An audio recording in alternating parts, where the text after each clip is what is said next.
Thank you. Well, thank you for that wonderful introduction.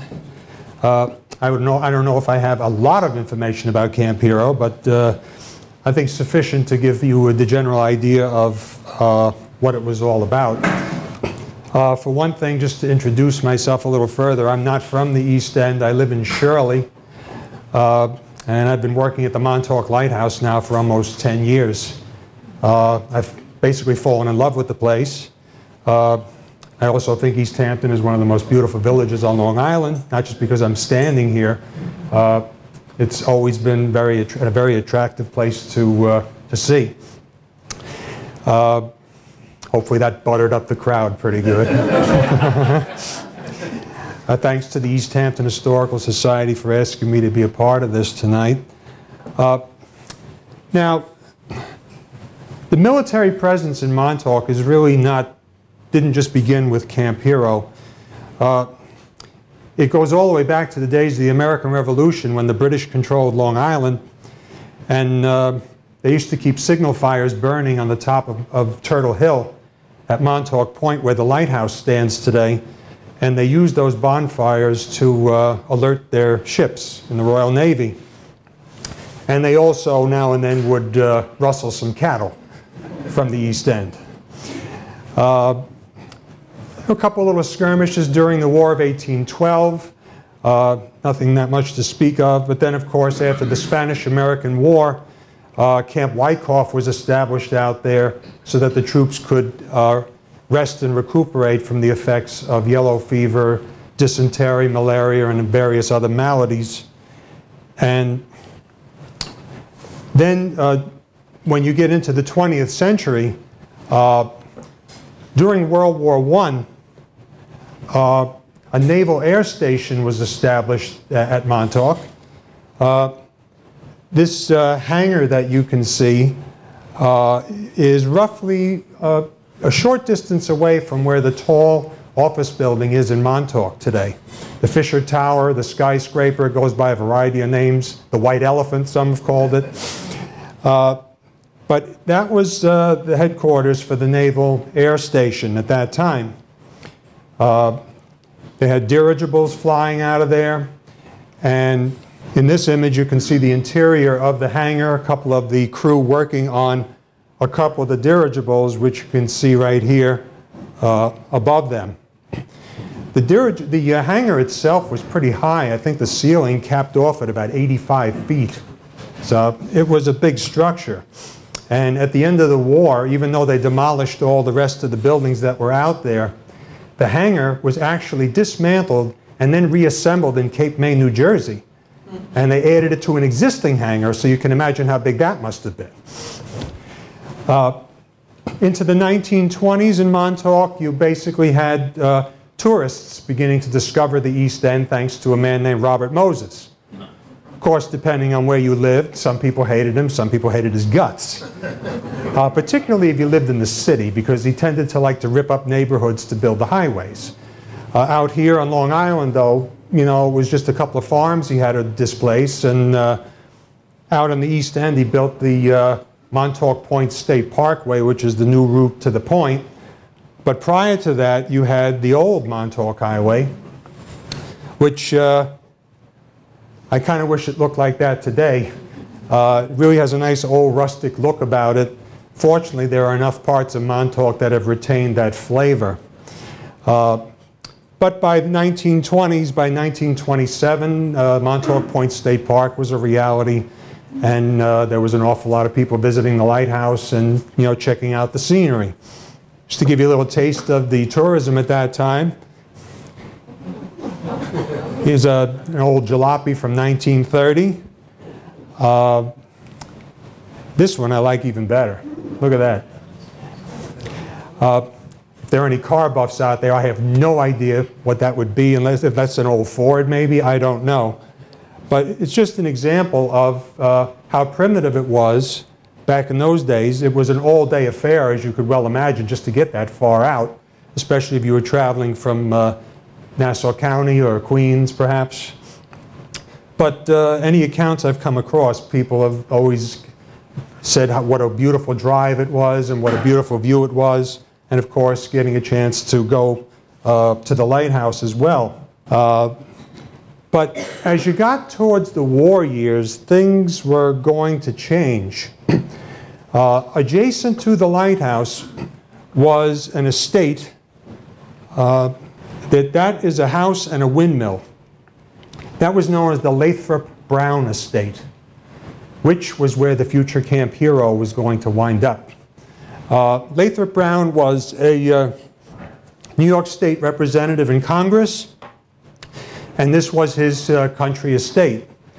I was told a humorous story a couple of years ago. I had a visitor at the lighthouse, an 87-year-old woman named Margaret Buckridge Bach, who was the daughter of the last civilian keeper at the Montauk Point Lighthouse, Thomas Buckridge. And she told me that during the 30s, a lot of times the Browns would invite the Buckridges over for tea, and they would go into the windmill. They had like a sitting room in there. The only problem is Margaret's father was a rather large man, and Brown liked antiques. So whenever Tom Buckridge walked in and he looked around for a place to sit, Brown got very frantic and said, "No, no, Tom, sit over here. This is a good strong chair. Don't sit over there." He was afraid he would smash one of his chairs or something. But the Browns always were, he said, were very gracious people, and every year they used to invite injured World War I vets to spend 2 weeks out there on them. So that's the kind of a charitable man he was. Just to give you an idea of the size of the windmill, there's a full-grown man down below here. Rather large mill. The mill had to be moved to make way for Camp Hero. And the mill does exist today. It stands in Wainscott. It's part of the Georgica Association, if I'm saying that correctly. The mill survives there today, which they literally had to take it apart and then reassemble it again. Along with removing the mill, there was another structure within the future Camp Hero property, and that was the old Wyandani Inn. This stood on the original old Montauk Highway, which was the only way to Montauk Point in those days. The road still existed, but once Camp Hero was constructed, they dead-ended the road. So there were several hundred acres that Camp Hero was going to occupy, and the road ran through it, but it became part of the military complex, and traffic was no longer permitted on it. This was used as barracks for a while by the military, but the house was considered unsafe after that, and in 1960 the Montauk Fire Department burned it down as part of a practice drill. The house just was not savable. On September 1st, 1939, Germany, under the rule of Adolf Hitler and the Nazis, invaded Poland, which touched off World War II. Although the United States did not enter the war for another 2 years, efforts were being made to protect our own shoreline. I mean, those of us who, I think everybody in the room was, that I could see, who certainly went to school and studied World War II, we're all familiar with the Pacific and Europe and all the traditional places we studied about, Pearl Harbor and so on.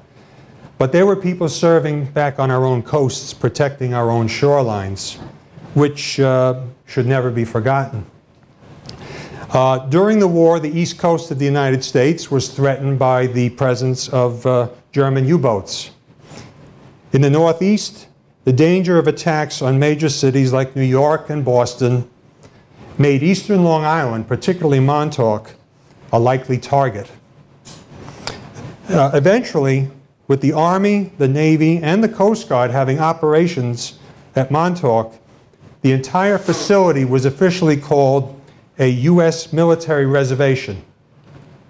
However, the locals simply refer to it as Camp Hero. Part of the plans, in addition to Camp Hero, also called for them to take over the original old fishing village that used to be on Fort Pond Bay.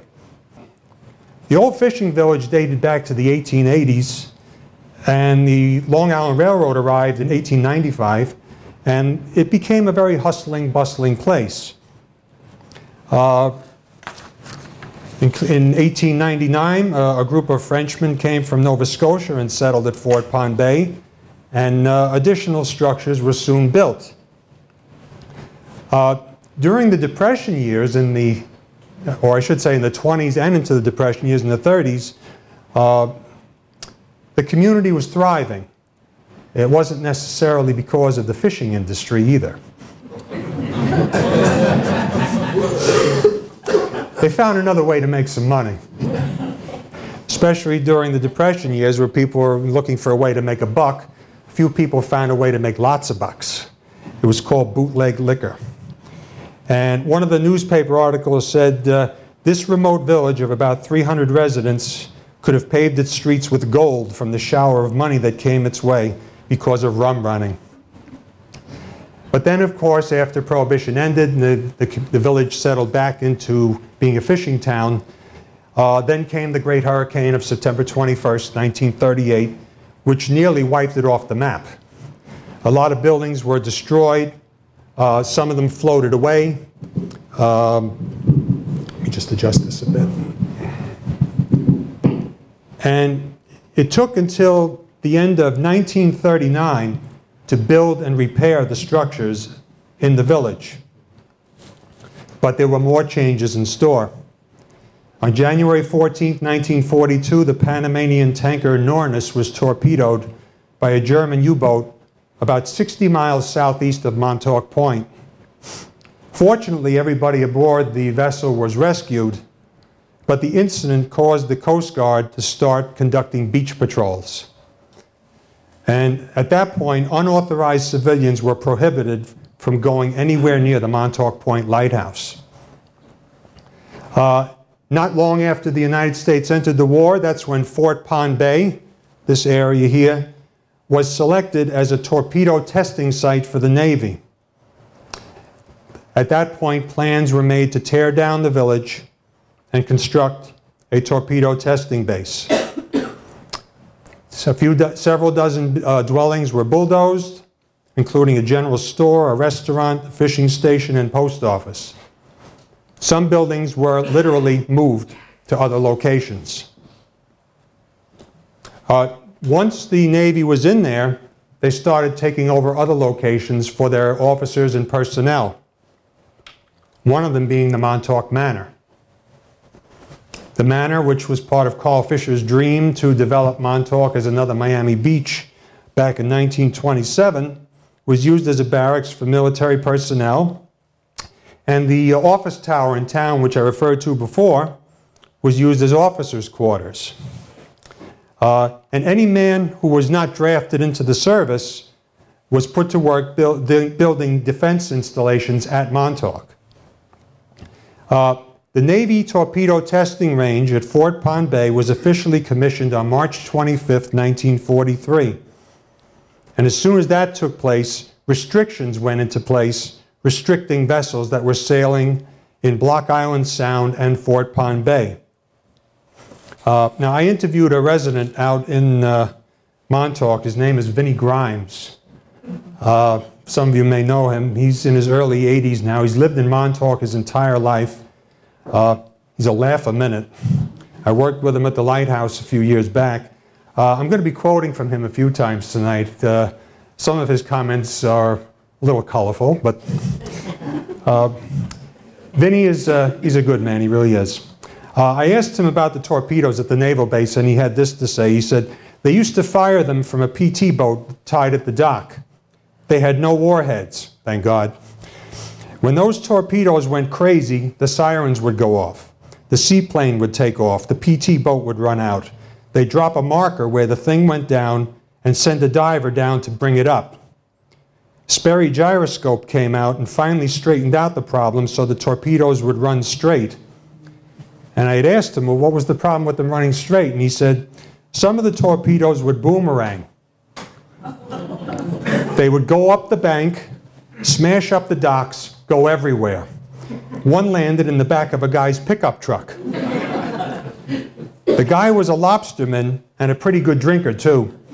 And when he got up next morning and checked the back of his pickup, he went back inside and asked his wife, "Was I carrying a load last night?" His wife said, "Yeah, you were pretty drunk." And he said, "I must have been." He goes, "I don't know where I picked this thing up." We'll be hearing more from Vinnie. In August of 1944, plans were made to close down the base, and the operations were then transferred to a naval torpedo station at Newport, Rhode Island. The station was officially disestablished by March of 1945.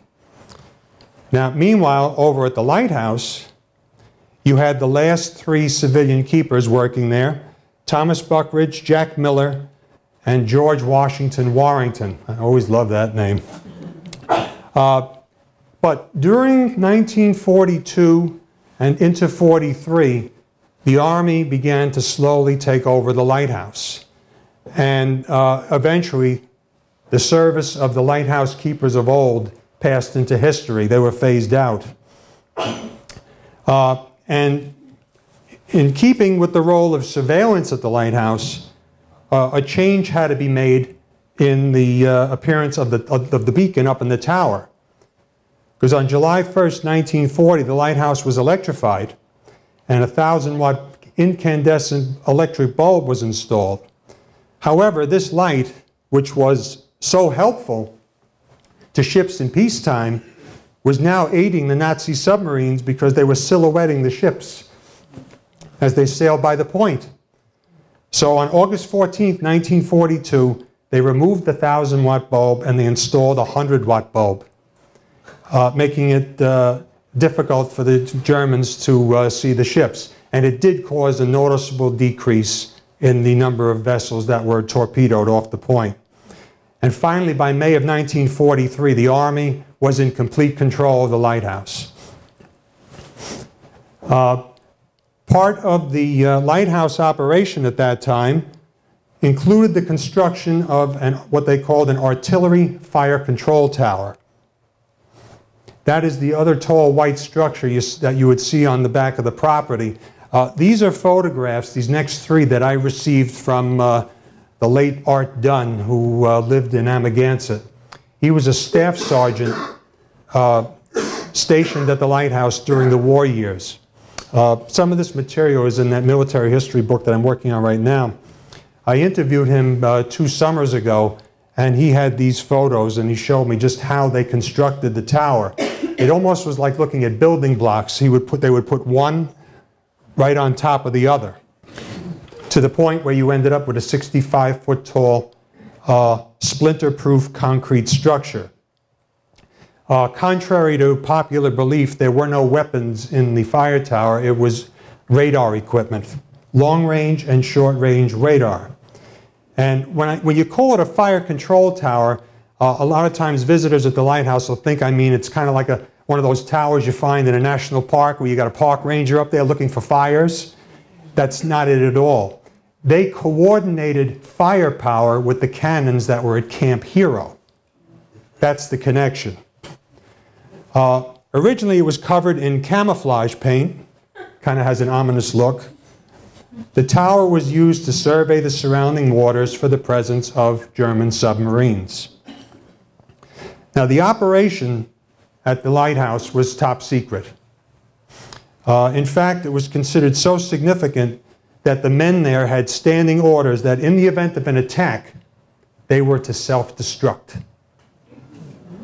And when Art told me this, he had this big grin on his face, and then he said to me in the next breath, he said, "I always wondered if I'd really do that." He lived, by the way, to be 94 years old. Quite an interesting man. The radar tower at Montauk Lighthouse was designated a harbor entrance observation post and had direct communication with the Harbor Defense Command Post and the head observation post on Fisher's Island. This was an elaborate plan. All of it was part of what was known as the East Coast Defense Shield. There were installations like this from Maine to the Florida Keys.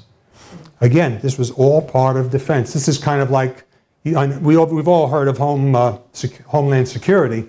This was kind of like Homeland Security during the war.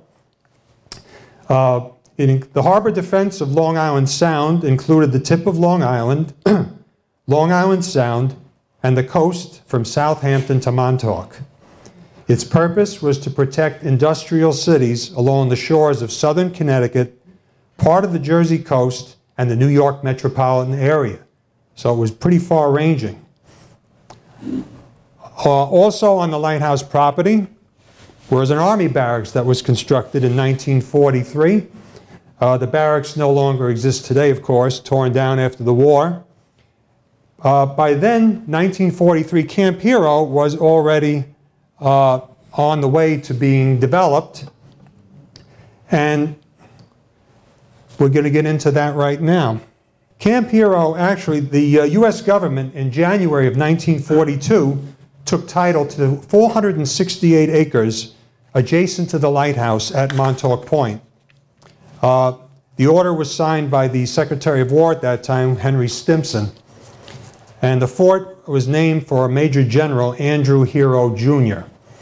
Establishing the base had its problems, in particular the big guns. According to a report by the Army, it said the guns were originally transported across the rickety Shinnecock Bridge and later by railroad. The railroad proved to be a slow and unwieldy method as well as costly, so the Army worked out an arrangement to transport the guns by barge. This also proved to be a slow, dangerous, and costly process and was soon given up. The Army finally built its own bridge, and the last of the big guns thundered across a specially constructed pontoon bridge. Camp Hero was also used as a training facility and target range, with guns being fired at offshore targets. To help protect it from enemy attack from the air, the base was disguised to resemble a New England fishing village. And one example of that is this. It had the appearance of a church, but in reality it was a gymnasium. It had windows painted, some of the bunkers actually that were built had windows painted on them and ornamental roofs with fake dormers. The gym, as you see here, resembles a church complete with a steeple. At least then it had the steeple. And at its height during the war, the Camp Hero facility had about 600 enlisted men working there and 37 officers. Now the public, meaning people at Montauk, they knew there were guns at Camp Hero, but they were unaware of the size of the camp, the number of personnel, or the purpose of the operation. But after hearing the periodic firing of the mighty guns and exercises, it proved that Camp Hero was there to protect the southeastern tip of Long Island, well out into the Atlantic, and with other forts in the area, protected all waterways leading to New York City and other ports such as Providence and New Haven. The guns themselves were quite powerful. They could fire a 2,000-pound shell 30 miles with point accuracy, as I was told. When testing was conducted, windows rattled 6 miles away in Montauk Village. And as Art Dunn told me, he says, you can only imagine what it felt like at the Montauk Lighthouse, which was only a mile east of there. One resident of Montauk years later recalled that when the guns went off, liquor bottles fell off the shelves at the old Shagwong Inn. Camp Hero contained 4 of these huge 16-inch guns, which were installed in huge concrete bunkers that were about 600 or more feet in length, and they were all camouflaged with netting and foliage. There were 3 batteries built at Camp Hero. They were called Battery 112, 113, and 216. Battery 216 had 2 6-inch guns installed, so they were smaller. But Battery 113 and Battery 112 each had 2 of these, of the big guns as part of it. The guns were both completed, or by all the guns, I should say, were completed and in operation by early 1944. And if that wasn't enough, 37mm weapons and 50 caliber anti-aircraft weapon platoons protected the camp from air attacks. A series of tunnels were built which connected the batteries. This enabled personnel to travel and communicate with each other below ground when necessary.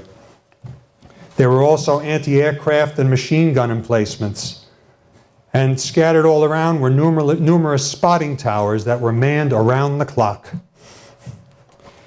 The function of the fire control stations was to track incoming targets. Typically, a team of 6 men would report observations to one gun battery. Some of the men were observers, tracking the target, while others were spotters, watching the trajectory of any fired rounds.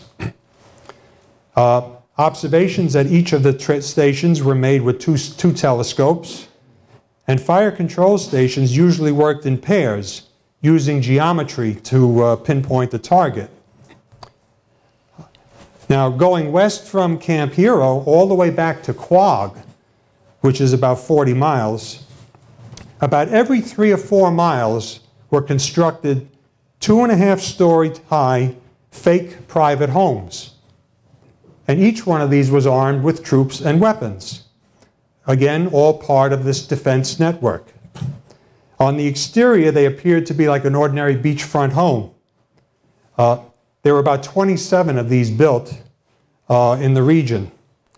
After the war, the structures were left to the landowners whose property they were built on, and just about all of them were converted into private homes, and they still stand today. Camp Hero had one. You can see it in the foreground there. It was used as the battery commander station for the commanders of those 2 large batteries, 112 and 113. Others in Montauk were located at Shagwong Point and at Hither Hills. Now, regarding the activities at Camp Hero, Vinnie Grimes had this to say. When they brought the 16-inch gun barrels out there, and they had colonial sand and gravel hauling concrete in here by the truckloads, we didn't know what was going on. But I could sit on the bluffs in front of my house at Sandpiper Hill and see the flashes out in the ocean. It was German U-boats hitting tankers and cargo ships that were headed for Europe to help the war effort. We were closer to harm than we realized. During the war, I worked where Herb's Market is in town. We lived up at Sandpiper Hill, and me and my brother would walk home every night. Well, you weren't supposed to do that. It was better to go all the way to Ditch Plains, take the road, and go home that way. We would go in where Shadmore State Park is now, and when we hit the cliffs, we'd run like a son of a gun because they were patrolling there all the time. Why we never got shot, I don't know. How many times the guy would holler halt and we'd run. They got even with us. They shot my dog one night. They hollered halt and he didn't halt. Did they think he was a German or what?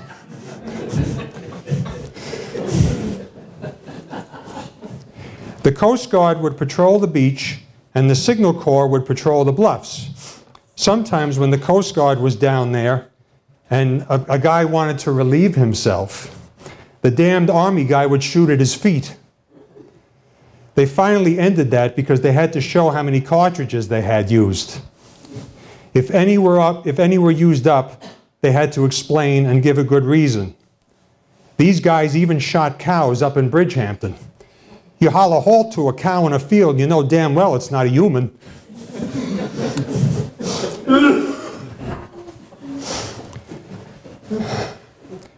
Montauk citizens were also involved in the war effort as airplane spotters, and simulated drills were run during 1940 before America's involvement in the war.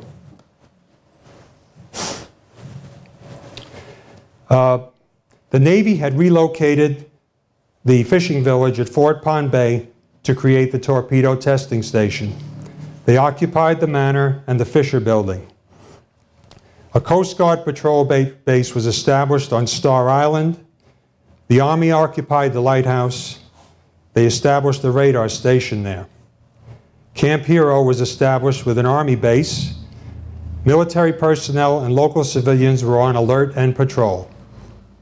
More than any other time in its history, Montauk had become a military town. and American Gibraltar.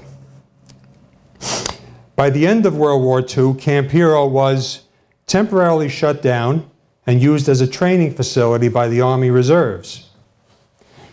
On July 31st, 1947, the entire camp was placed on inactive status.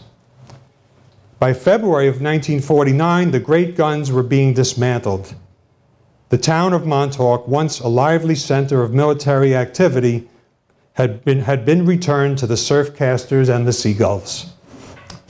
The entire camp property was declared surplus by the Army on December 31st, 1949. Fred Housenecht, who is a current resident of Montauk, was stationed at Camp Hero from 1946 until 1949. I interviewed him last fall, and he told me the following. It was 1946 when I first went there, and it was on a caretaker basis. We maintained the guns at Montauk after the war ended. While I was there, we started cutting them up and taking them out. We burnt all the powder from them right there on the base and down on the beach. It didn't pay to have it hauled anywhere else because it was too hard to keep. We had to keep the fire lanes clear. In other words, they had to literally cut down any growth that would block the aiming of the guns. He says we had to keep them all cut all around the perimeter. That was one of the biggest things we had to do. One time we had a big fire up there. For years we had dumped the cuttings over the cliff and somehow they caught fire. The fire department showed up and we had one big time. In response to the growing threat of the Soviet Union's nuclear capabilities and their deployment of long-range strategic bomber aircraft, in June of 1948, the Air Force deployed its first radar set at Camp Hero, making it one of 3 early warning radar sites in the Northeast. And during the Korean War, which began in June of 1950, restrictions were imposed on Montauk mariners as they had been during World War II. A fan-shaped area 15 miles out to sea was banned from use by vessels so the Army could conduct anti-aircraft weapon practice at Camp Hero. As part of the defense of our shores, in November of 1950, the Army transferred the western half of Camp Hero to the 773rd Aircraft Control and Warning Squadron, known as the ACW. At this time, the base was run jointly by the Army and the Air Force, with the Army in the eastern portion and the Air Force in the west. The ACW was part of the Eastern Air Defense Force and provided surveillance for detection, identification, and interception of aircraft entering its area of responsibility. On January 24th, 1951, Camp Hero was withdrawn from surplus by the Army, and it was designated for use as a firing range and field exercise area for anti-aircraft artillery from Fort Totten, New York. Later that year, the Air Force took it over and renamed it the Montauk Air Force Station, whose primary function was to be part of a nationwide early warning system, as we just mentioned. For the next 30 years almost, the Air Force used sophisticated radar and tracking equipment that was set up right on site. It was situated at the easterly end of Long Island so that its radar coverage could extend as far as possible in a seaward direction. Now, with all this activity going on at Camp Hero, for some people, they said it wasn't exactly all fun and games having the military on the East End. One East Hampton resident in 1999 referred to those damn GIs. He said, the bars made a fortune in those days. They were 3, 4 deep at the bar, you know. These service guys, they'd get all tanked up. I remember one time, one of them broke into Kelly's liquor store right here in East Hampton. Punched the whole front window out. Went in there and took bottles of booze. But it wasn't really hard to find them because I just followed the bottles.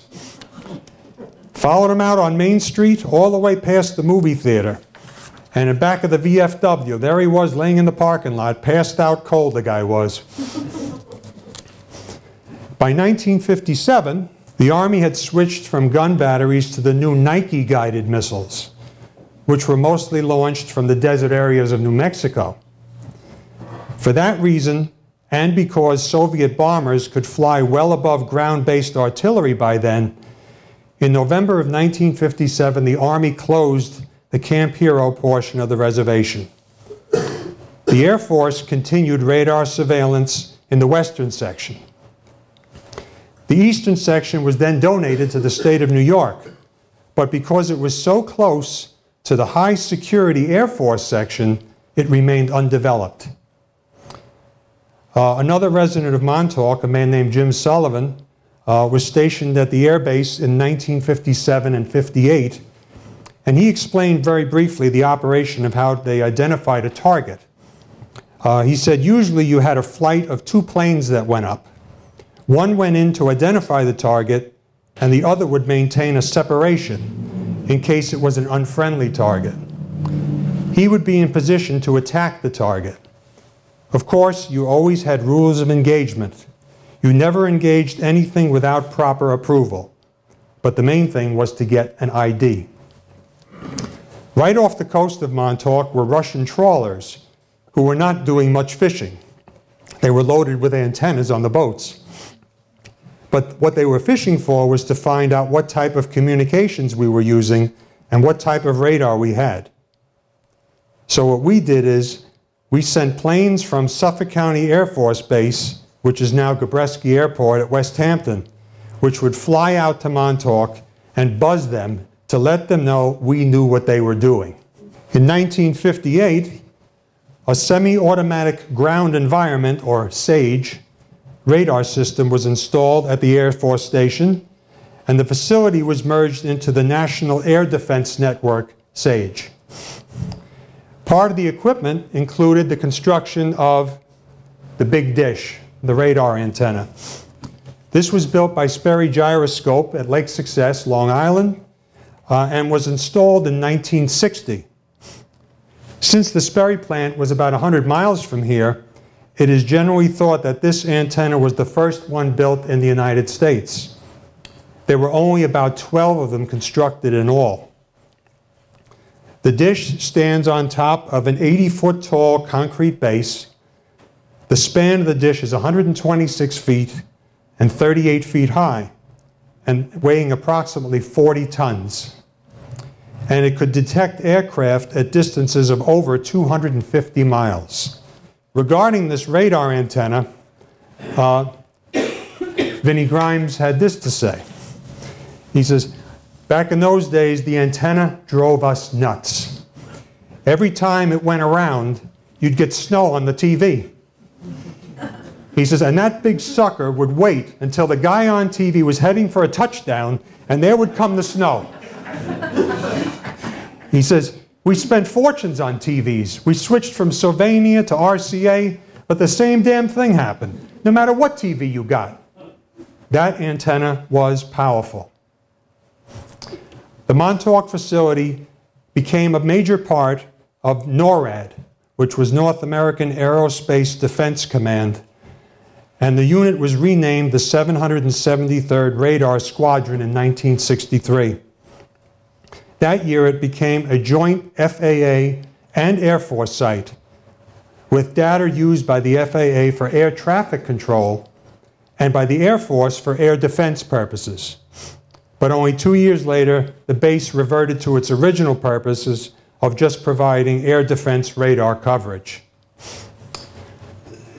And in May of 1978, the Air Force submitted a proposal to close the base, since advances in satellite technology basically rendered the facility obsolete.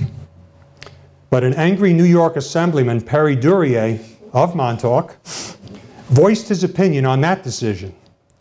I am concerned about our national security and the direction that the Jimmy Carter administration is taking that security.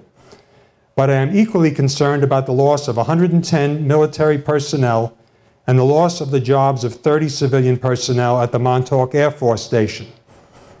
I will urge our congressional delegation in Washington to seek to have the President reverse this decision. But on the other side of the coin, Suffolk County, New York Congressman Otis Pike was not upset about this because, as he put it, if the base has outlived its usefulness, I am not going to lead the charge to try to keep it in operation. A military program should not ever be justified on the basis of how many jobs it creates, but only on the basis of what it can contribute to the national defense. A new radar system was operated by the FAA and activated in Riverhead on July 1st, 1980, and Montauk at that time officially shut down its radar operation. The new system could handle both civilian and air defense requirements, thus making the SAGE system redundant. The Camp Hero base was closed in 1981. Being very large and difficult to remove, the huge antenna was basically abandoned in place. All radars were removed, except a ground air transmitter receiver, which remained for the next 3 years to help direct military aircraft operating in the region. But then that too was deactivated and removed in 1984. Today, the antenna and the Montauk Point Lighthouse serve a joint purpose. Mariners use them at sea for day marks. During 1984, the General Services Administration attempted to sell the entire facility to real estate developers. However, local environmental activists were successful in preventing that sale. Remaining portions of the military reservation were donated to the National Park Service, which turned it over to the state of New York. Certain sections not considered environmentally sensitive were sold. And former housing for base personnel was sold to people living on Montauk during the early 1980s. During the years between the shutdown of Camp Hero and the opening of Camp Hero State Park in 2002, two gentlemen named Preston Nichols and Peter Moon wrote a book in 1992 entitled The Montauk Project, Experiments in Time, in which they claimed that top-secret experiments were conducted at Camp Hero, including psychological warfare, time travel, invisibility, even contact with aliens. While this book and other publications proved immensely popular with science fiction fans, none of these claims have ever been substantiated. Camp Hero opened to the public on September 18, 2002. A network of trails runs through the park today, one of the trails being that old Montauk Highway, and along the way you can find scenic vistas and many signs of nature. Among the remaining buildings in what was known as the downtown area of the camp is that gymnasium building you saw before.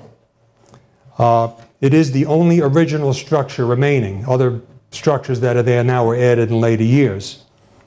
For example, this old barracks building, you can see the big batteries, 112 and 113, but they were concreted over years ago to prevent vandalism on the interior.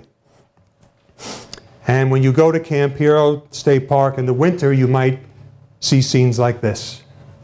A walk along the eroded cliffs gives you spectacular views of the ocean and the Montauk Point Lighthouse, which is maybe less than a mile away from where this spot was taken.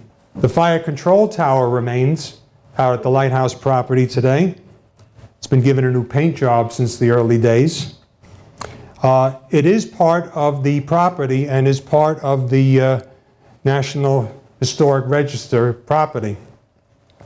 Today it serves only as a storage facility for the Lighthouse Museum. There's been some talk of possibly renovating the building, but like everything else, time and money.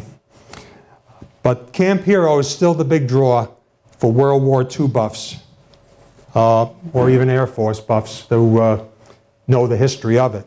But by far, though, the main centerpiece of Camp Hero is the big dish. There were plans a few years ago to develop a museum focusing on World War II and the Cold War inside the concrete structure. But to date, no progress has been made in that direction. But for the history buff or the nature buff, a visit to Camp Hero will stir the imagination with its intriguing history at what has become, over the years, a seemingly magical and haunting place. Thank you.